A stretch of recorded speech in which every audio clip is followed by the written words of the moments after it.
And we're live once again on another Tuesday. And I have a special friend in the house, our own LinkedIn storyteller. And he's going to share his secrets today. So, woohoo, welcome, Craig. And first of all, for anybody who doesn't know you, can you just give a quick little rundown of who you are and what you do? And then we'll get stuck in. Yeah, of course. Well, firstly, thanks for inviting me along. It's always great when we do meet, but this is a bit more special, isn't it? It is. And for those that I haven't met before, my name is Craig Allan. I'm the owner of a business called Different Mindset, and I work with IT and technology companies, and I help them to scale and grow. Good enough. That's great. That's great. So today we're talking about secrets of a storyteller. And I put this in the top of the post. And one of the things that really stuck out for me is when I first met Craig, I attended one of his webinars. And I think it was like just after I had started talking with you and meeting you. Yeah, it was like well over a year ago. And you gave a webinar and you were telling a story about Shackleton. And I was absolutely mesmerized with your storytelling abilities. And then now you have brought your storytelling secret sauce to LinkedIn. And every Friday you post a video story, which is just like a wonderful way to do stories, because stories are nice to read, but a story that's on video, you get the facial expressions, you get the story, and yours always have like a takeaway, a lesson, a moral of the story. So first of all, yay, Craig, you're doing such an awesome job. So that's kind of what I want to talk about today, about let's start at the beginning. How did you come up with the idea to make this sort of weekly series? Well, I think I can firmly put 90% of the blame for that on you. You are the video master, and we've been friends for almost a year and a half now. So I've stolen a lot of my ideas from you. The actual ideas behind the stories themselves come from jokes and stories that I've heard down the years. I come from a long line of comedians and joke tellers in my family, and quite often over a glass of wine or a beer, we'll share jokes, and some of them I can convert into stories, and they're perfectly palatable for LinkedIn. Others, not so much. I just simply can't share on these pages. But yeah, they're just stories from my life that have been told to me by family and friends, Nice. and each and every one of them I can remember exactly who told me and where I was when I heard it. Some of them going back many years ago. So but that's the nature of the beast. My brother and I are the same. We both tell stories and jokes, and as I say, some of them are more palatable than others. So it definitely runs in the family, and you come from a storytelling, background, which is really great. And I love that they've kind of like part of your, almost like your tapestry of your life, that, you have these stories. So that's the next question then. How do you keep track of your stories? Do you have them in like a little journal? Do you just have bits of paper everywhere? Like, how do you keep organized? Yeah, I'm sure that there are people watching this that will think back to their own circumstances where you're amongst a group of friends, and one of your group of friends just has to say something. It might just be a word or a story or whatever it might be. And it reminds you of a story that you haven't heard for years. So you share that, and that reminds someone else. And it's almost like a chain reaction that, one story tells or reminds someone of another story, and the whole thing just goes on and on and on. I love it. So to remember them, you just think of the original story. And of course, that then has this knock-on effect. And so what I do now is, when I remember them, I send myself an email with just a one-liner, just the punchline, effectively, to remind me what the story is, and then I keep it in a document so that I can go and find it at any given time. And as I say, there's some that I think, oh, that's a funny story, and then I work through it, and then I get to the end of it, and I think, oh, I can't tell this on LinkedIn. That one I have to save for the pub. Yes, exactly. Yes. So yeah, I think if, and then there's lots of people who are part of a family or a group of friends who enjoy telling funny stories. And if you do, then that's how it works. You feed off and bounce off each other, and you just get these great anecdotes, and okay, you'll forget them, but then someone will say something further down the line, and you'll think, "Oh God, I know a joke about that. That's great." And so you remember things through interacting with other people, I think, is what I'm trying to say. So it's almost like there's story triggers. It's like one story triggers another and another and another.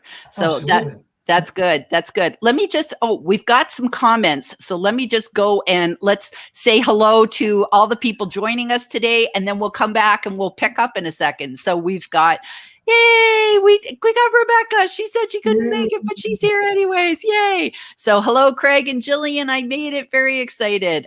We just love her. Common sharesies. We just love her. Hello, Paula. I believe Paula is in Scotland as well, Craig. She's the kilt lady. You got to see her kilts. She's amazing. She's amazing. Okay. We've got Jeff Young in the house. Woohoo. It's the great Scott and the Google Goddess. Nice to see you too. We always love when Jeff pops in. We have Tina with 2 eyes. Tina. Hey. That's nice. She's just awesome. Hi, Greg and Gillian. Love the stories. Love the stories. King of stories telling with the queen of video. What a treat. That's nice.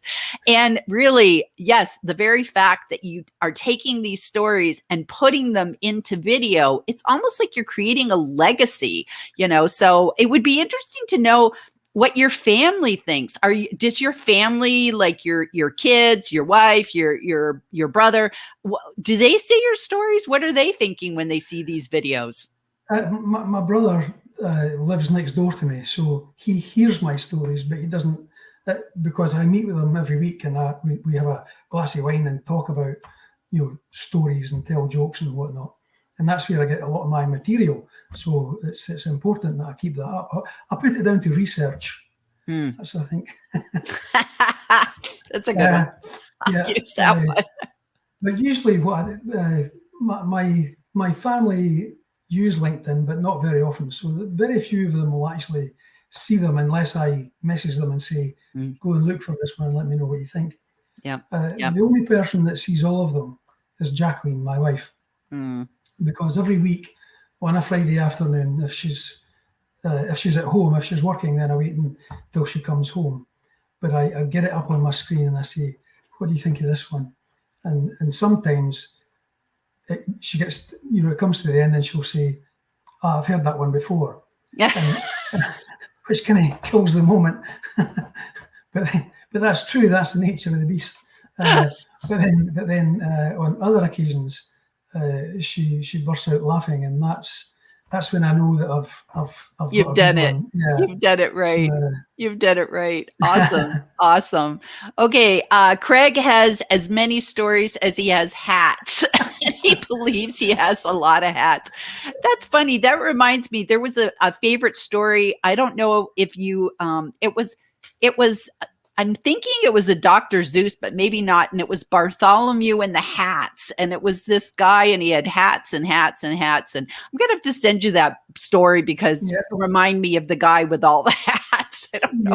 Yeah, I've got quite a few. You too.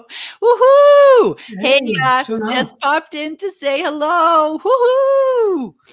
Okay, alcohol, the research fuel. Right, Craig. That's so true. That's true.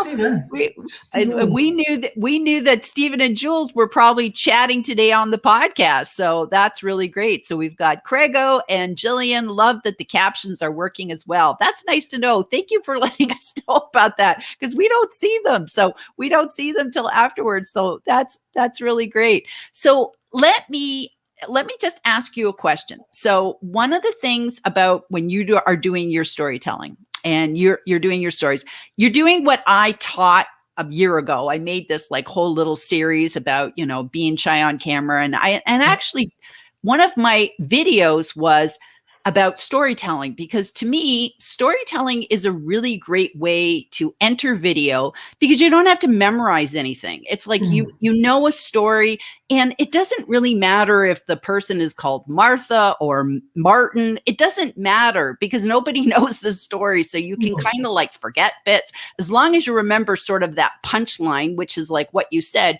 You write down what's the summary line, and then you kind of, the story can morph.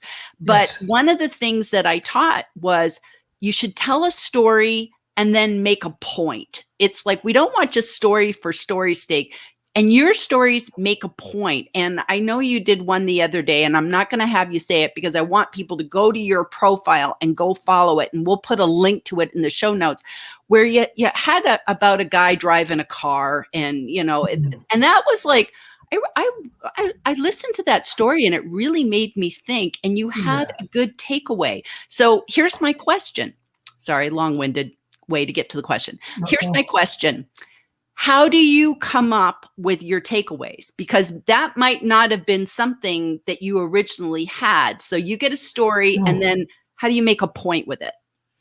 Well, that particular story that you're talking about is about how life whispers to our hearts and to our souls, and you've got to listen for it. So that was a relatively easy one to tie in with a message, but it was also, I don't know if you noticed, but my banner colors on my video at that time were black instead of the usual blue that I use, and I tend to use that if I'm going to be using that if it's a more serious story that I use. So clever. The blue ones will get kept for my jokes, my funny stories, and the black ones will be where I'm delivering perhaps a more serious or poignant life lesson or business lesson. And and I think that particular story, the first time I read that or heard that, I found it was quite emotive, and so I wanted to personalize it and share it. But you're right, it does have a really powerful message to it, that one. And I think with my funnier stories, then the punchline's always the bit. In fact, one of my friends tells me, "Why do you laugh at the punchline of your own joke?" And I had to admit, I'd never heard it before. So there's and of course I just get such a pleasure in in doing them, and I like the ones where they're fairly serious throughout, right until that last second at the end, and then they deliver that real punch. The kick. A real punchline, a real kick. That's like the Brothers, the Brothers one. And again, go to Craig's profile. We'll put the link in for the brother one. So now we got to remember too, the car and the brother ones. And that one, it was just like you follow along. And that one, I didn't see it coming. Like, sometimes you see a story and you kind of have a feeling you know what the punchline is, but you're just enjoying it. So it's like you go with it, and it kind of like, it's a break. And that's, I think, because you do them on Friday, I always call Friday LinkedIn Light. And, it's kind of like, this is not when you do the serious stuff, although sometimes there's serious things, but you don't do like heavy, long things on a Friday. You kind of, people are getting ready for the weekend, and they might watch it on a Saturday or Sunday as well. But that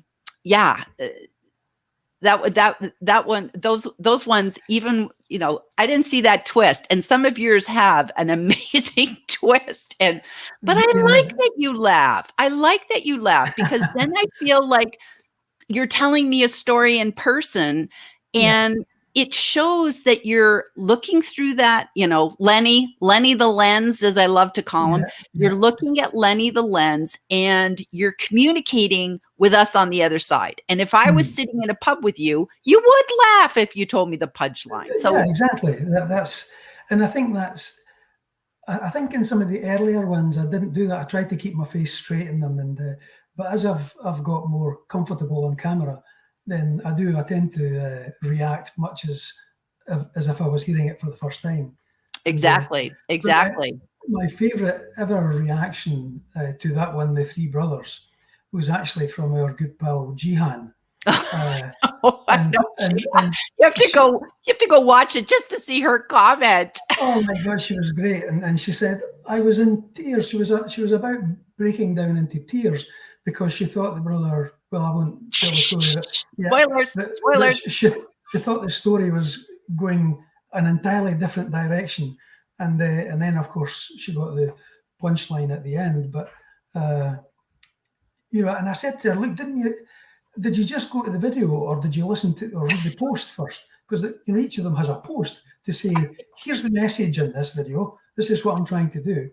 And on that particular one, the message was, never assume, don't assume.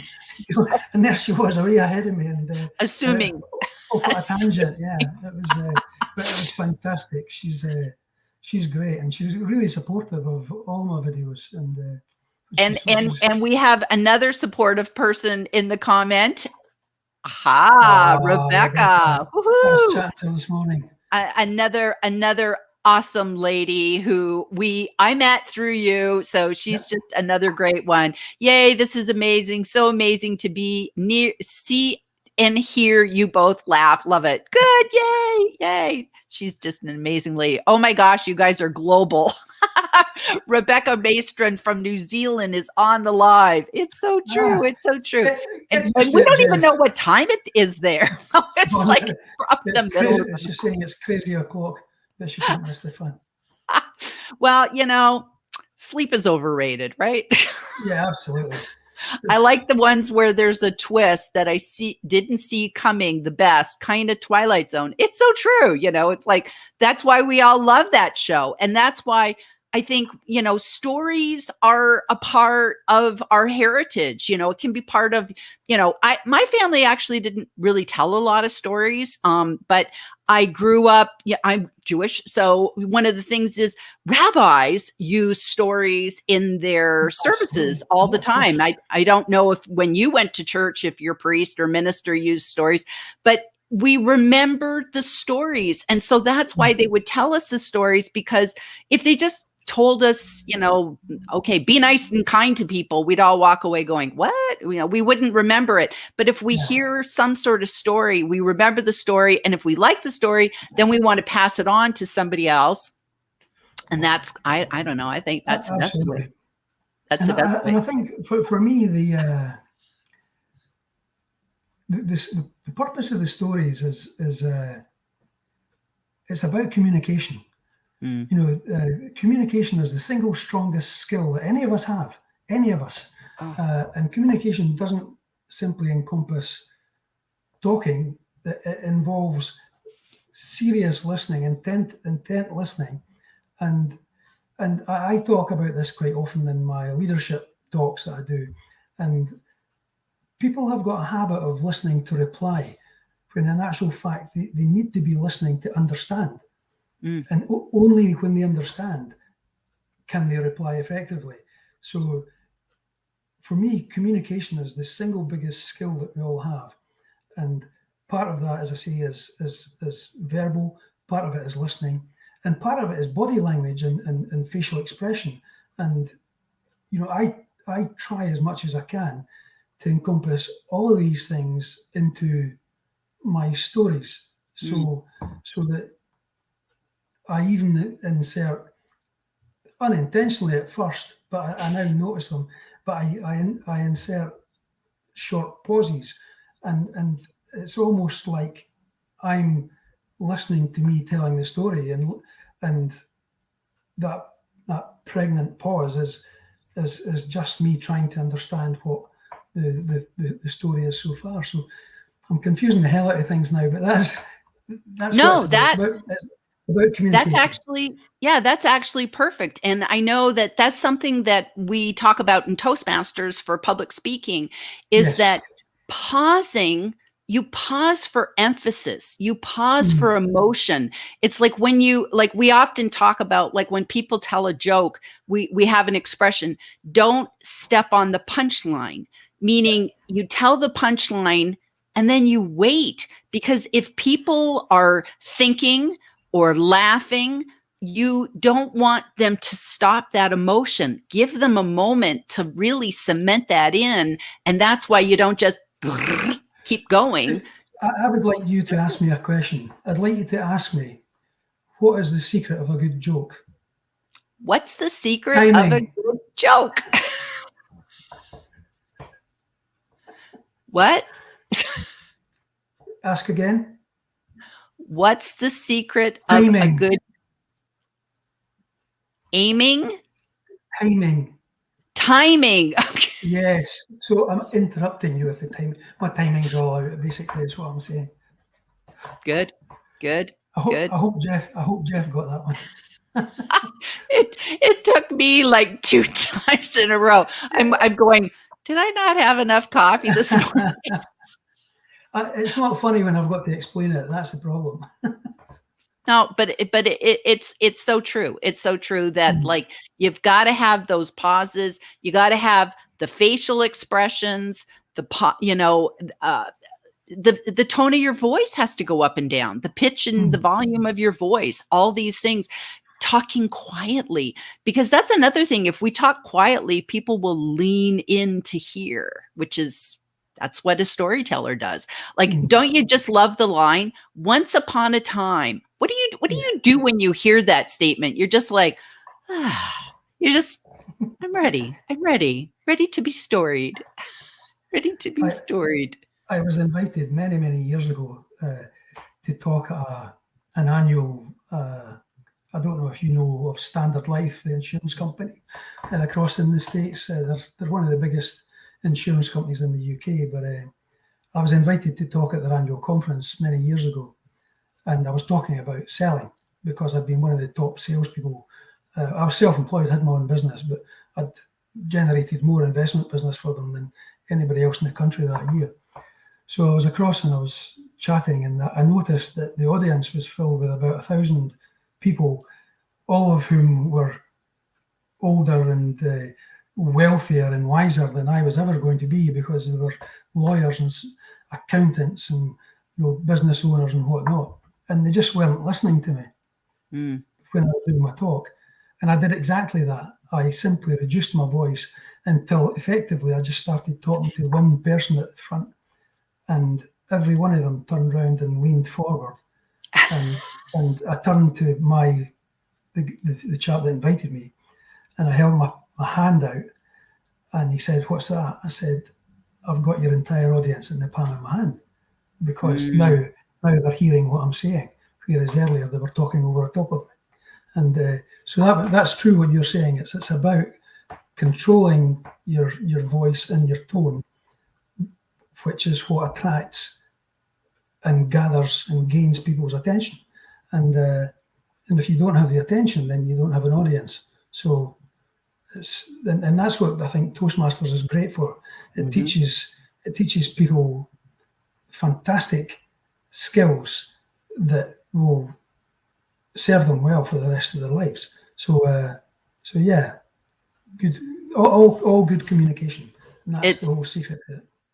I agree. And I know that one of the things about, Toastmasters giving speeches and stuff, I don't do very good memorizing speeches. I just don't have the brain capacity for it. Gets me in trouble. So I just don't do it. And I don't like public readers. I really don't like going to Toastmasters and somebody's sitting there reading a whole speech. It's just, I'm not engaged. I get lost. And one of the things I found is if you have a repertoire of all the different stories that, are important to you, then you can give a speech at any particular time, because it's like we remember our own personal stories, and it's very easy. And I've taught people that one of the best things you can do is kind of have your maybe your 3 go-to stories. Maybe one is like even the foundation of your business. How did your business get started? Something along that lines. And then if there's ever an opportunity where somebody's like says, "Oh, the speaker didn't make it today. Can you fill in?" You can just jump sure. in. Yeah. Just jump right in. And when I was first working in sales, it was with a private healthcare company, and their training was amongst the best in the world. It was fantastic. But they always worked on 1 hour's preparation for every minute of presentation. And wow. And that's not a bad ratio if you want to do a decent presentation, having that, because that includes writing it, preparing it, practicing it, and rehearsing the times and so on. So it's quite a valuable ratio to bear in mind. But the kind of talking that I do these days tends to be about things that I've done most of my career. So they're, just as you were saying earlier, they're things I know about, and they're things I can relate to. And that story with Ernest Shackleton, who, you know, how could I not talk about him? He's been my idol since I was at primary school. You know, he's always been one of my heroes, and only 2 or 3 years ago was voted as the greatest leader of all time. You know, that's what an accolade that is. You know, incredible. So yeah, but I know his story inside out. So talking about it was, you know, second nature for me. And literally you could go and give a presentation at the drop of the hat just to start talking about Shackleton. And if memory serves me well, you even talked about the story that he tells, right? Like that was part of your webinar. So that's kind of meta. You were talking about the story that Ernest Shackleton was sharing about, you know, to his crew. And I think that's just an amazing thing that and I think that we need to write these down. Like if you read a book, like I have read, I'm a big fan of Stephen Covey, 7 Habits of Highly Effective people or families. I can't remember which one I read. I think I read them all. And I remember he had a couple of stories in there that really got me to think. And I just wow. And I wrote those down because sometimes I don't know if I'd necessarily ever go and share those stories because they're kind of too well known. And sometimes you can run into trouble. Like you show up and it's like somebody goes, "Oh gosh, not that starfish story again. We've all heard that. We hate that story," because everybody's told it. So sometimes you don't want to retell those other stories that are so popular, but you can sometimes, their story triggers for you that you can say, "Oh, what does that make me think of?" or whatever. I think the great things with people like Stephen Covey, and another one of my favorites was Maya Angelou. You know, so, some of her quotes, and in fact, Jeff Young quoted one of Maya Angelou's quotes this morning on LinkedIn. You know, the people might forget what you did, they might forget what you said, but they'll never forget how you made them feel. And that brings you right back to storytelling. Storytelling is all about a feeling, and in my stories, hopefully, with my stories, that feeling is humor and laughter and sending people into the weekend on a high.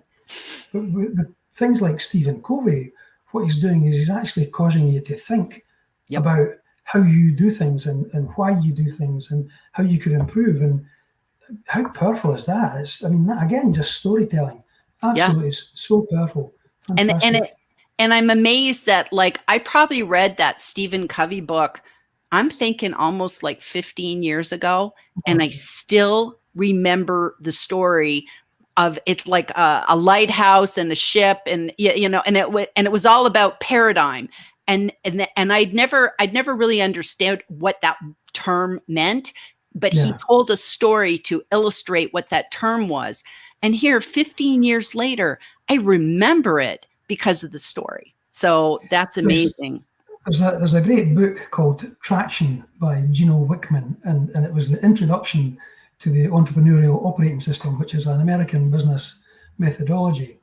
And right in the first chapter of the book, he tells the story of a very short story of a business entrepreneur who falls over a cliff, and he manages to grasp onto a vine with one hand, and he's calling for help. No one's coming, and through desperation, he looks up to the clouds and he says, "Is anybody up there?" And the voice bellows down and says, "Let go of the vine." And he thinks about it for a second. He said, "Is there anybody else up there?" But the whole principle of that story is to try and teach business owners not to keep their business too close, to trust people and to share it out and to delegate responsibilities. It's a fantastic business story and memorable for that very reason. So yeah. Will you put that book in the comments afterwards so that we remember that one? We remember that one. Okay, we got another one. Don't step on the punchline. Timing is key and practice makes perfect. Some candidates have fascinating stories to the question, "Tell me about yourself." We remember stories. And that's a fabulous thing of what Tina's just talking about, that like if you're job hunting, the best way for you to talk about, your value is to wrap it inside a story. Don't just say, "I'm really good with facts and figures." Yeah. It's like, I was able to come in and I took all these work orders and I was able to put them in an Excel spreadsheet that created formulas. Wrap it inside a story about, this was what happened and here's the transformation. That's going to go a lot farther than just saying, "I'm a whiz at numbers." And it also conveys your personality, your USP, your uniqueness. And Tina's absolutely, well, she's always right, as it turns out. But she's that's a great point. That's right. That's right. I wonder if it is a skill that can be taught to get better at free association or sub-referencing. I'm not sure if we're talking about storytelling in general, but I think anybody can tell a story. And a lot of times people too also think, well, I don't have any I don't have any stories. We all have stories. We all have stories. You just have to go and ask yourself questions. Why did I start my business? Or, why did I get into this career? Or why did I choose this major in university? How did I meet my spouse? What was my biggest win? What was the worst thing that ever happened to me? It's like, if you just kind of go back and interview yourself, you find out that you have stories, and we tell stories all the time. Like if you go to any party, most people will, why did you like, Star Wars? You're like, oh my gosh, It's a story. It's a story. So I think it's actually one of the first questions I ask when I'm meeting a new prospective client for the first time is, tell me why you think you need an external consultant. And that's it. And every time I've asked that so far, then what I've got back is several pages of notes, because they've told me a story about where they are, where they've been, where they're trying to get to, and where they think a consultant can help them to achieve that. So it's a fairly standard, innocuous, open question that encourages people to talk about where they are. And almost inadvertently, they're telling you their business story and their personal story about why they're in business and what their desires and ambitions are for them personally and for their business. So storytelling is very common. It's just that most people don't tie it up and call it a story. That's, but as you say, everyone's got a story. Yep. The answer to Jeff's question is, I think most people have it naturally, but it's definitely something that can be taught as well. Yes. I agree. Okay. Awesome. So wrap up. Craig, any parting words that you would like to share with anybody? Of course, follow you. Go check out the stories that we talked about before. We'll put those links in here so that people can have direct access. But follow Craig every Friday. He puts out a new one. But any parting words for us? Yeah, literally just that. I think, encouraging people to follow the people that are on this live feed. There are some of the most powerful and wisest people on this feed today throughout the whole of LinkedIn. So you can't go wrong by following all of these people. And as I say, I would always put you right at the top of that tree. So thank you very much for having me. Awesome. Awesome. All right. Well, we'll sign off here, and thank you everybody for joining us today. And this was really fun. And I hope you picked up some good secrets today, because I think there was a lot we talked about. Okay. Bye, everybody. Bye, guys.